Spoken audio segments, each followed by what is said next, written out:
나는 유학 중에 잠시 집에 온 도련님과 동이 트는 줄도 모르고 연애를 했다. 부끄러워서 누구에게도 말하지 못한 비밀 이야기를 게시판에 올려보겠다. 좋아요, 구독, 알림 설정 부탁드려요.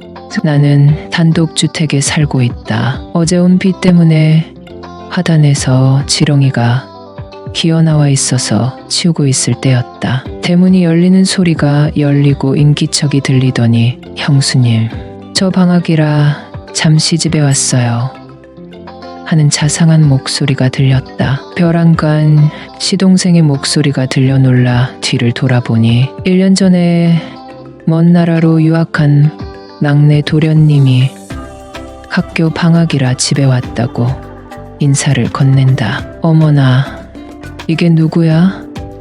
막내 도련님, 말하고 집에 오지 그랬어요. 세상에서 제일 예쁜 형수님. 보고 싶어서 말도 안 하고 왔어요. 그동안 안녕히 지내셨어요? 나는 시동생에게 이게 얼마만이냐며 막내 도련님을 꽉 안아주며 반가워했다. 나보다 무려 12살이나 어린 막내 도련님은 남편과 연애할 때부터 나를 누나처럼 따르고 무척 좋아했다. 내가 결혼할 때 도련님이 초등학생이었는데 외국에서 유학할 정도로 세월이 흘렀다. 형님은 잘 계시죠? 여전히 알콩달콩 깨볶으면서 사시죠?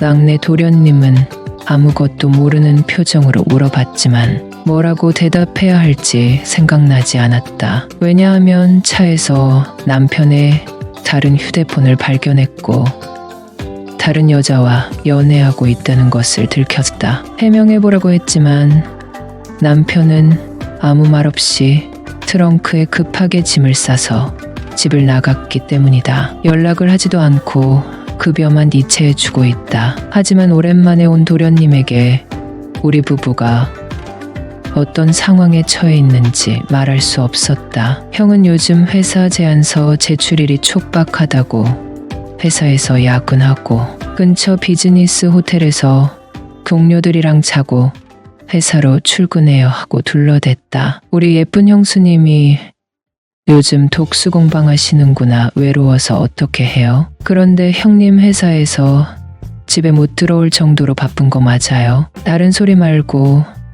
우리 집에 들어가서 얘기해요 하고 말하며 도련님의 손을 붙잡고 집 안으로 들어갔다. 그리고 갈아입을 옷을 챙겨줬다. 도련님은 유학 간 나라에서 헬스클럽에 다니기 시작했다고 한다. 세면대 앞에서 거울에 비친 자신의 몸을 보며 근육이 붙었다며 자랑하는데 왠지 모르게 뿌듯한 마음이 들었다. 먼 나라에서 공부하느라 힘들 텐데 헬스클럽까지 다니면서 몸을 만들 정도면 적응을 잘하고 있다는 뜻이기 때문이었다. 도련님은 얼른 씻고 나왔고 남성미가 흠씬 풍겼다. 나는 장시간 비행에 지친 도련님에게 오전에 마트에서 사온 고기를 구워줬다. 집에 오니 왠지 낯설다면서도 내가 차려준 따뜻한 식사를 먹으니 잠이 온다며 잘 먹었습니다. 형수님하고 윙크를 하는데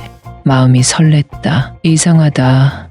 도련님이 이렇게 멋진 남자가 될 줄 몰랐는데 하며 혼자 피식 웃었다. 남편이 다른 여자와 연애를 하기 전에도 같은 방을 썼지만 서로 남남처럼 지냈었다. 도련님은 형에게 전화를 해도 연락을 받지 않는 걸 보면 정신없이 일하는 게 맞는 것 같다며 서운한 기색이었다. 형수님이 부모님께 결혼 허락받으러 왔을 때나 지금이나 달라진 게 없어요. 비결이 뭐예요?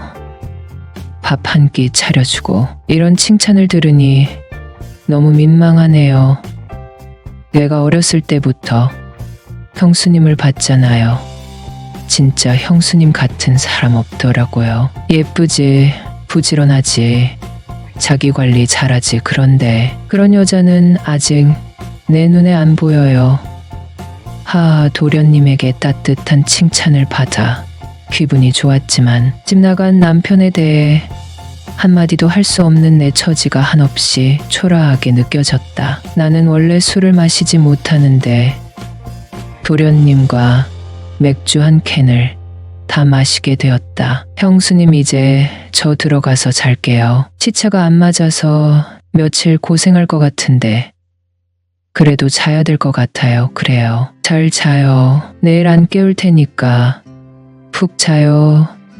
잠자러 들어가는 도련님을 뒷모습을 바라보며 다시 한번 묘한 감정이 들었다. 이런 생각하면 안 되지만 도련님과 같이 있고 싶다는 생각이 들었다. 나는 태어나서 처음으로 맥주 한 캔을 다 마셔서 그런지 방에 들어가 침대에 누웠지만 잠이 오지 않았다. 몇 발자국만 걸어가면 건강한 도련님이 있는데 말이다. 하지만 오늘따라 그냥 잠이 들기는 다 틀린 것 같다. 그런데 몸이 이상했다. 도련님 방에 노크를 하고 갑자기 몸이 으슬으슬 춥네요. 집에 비상약이 떨어졌는데 편의점에 가려고 하는데 너무 무서워서 혼자는 못 갈 것 같아요. 정말 미안한데 약을 먹고 자야 될 것 같은데 편의점에 같이 가줄 수 있어요?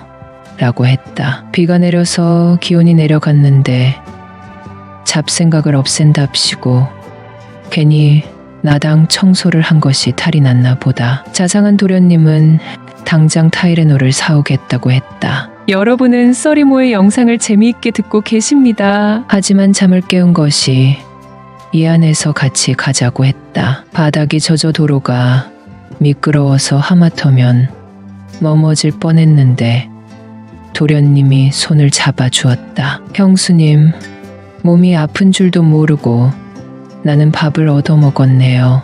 미안해요.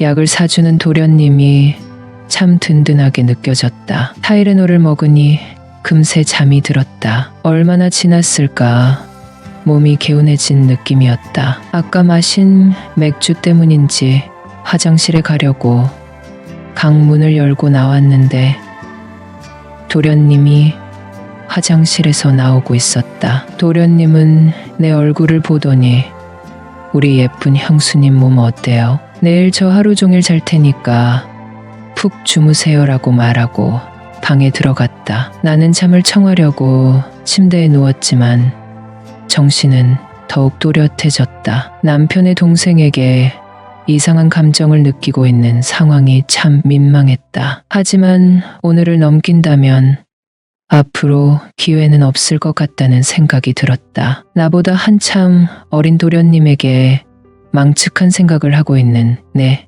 자신이 싫어졌다. 이미 잠은 깼고 따뜻한 물 한 잔 마시고 잘 생각에 부엌에 갔다. 우리 집은 구옥이라 문 여는 소리가 유독 크게 들렸다. 도련님이 깨지 않게 조심해서 문을 열었지만 도련님은 문 여는 소리에 깼는지 거실에 나왔다. 내 얼굴을 다시 보더니 형수님, 나중에 자도 되니까 우리 얘기 좀 해요. 아무리 그래도 그렇지 입에 술 한 방울 안 대던 형수님이 한 캔을 다 마시니까 이상한 생각이 들어요. 혹시 형하고 무슨 일 있는 거 아니에요?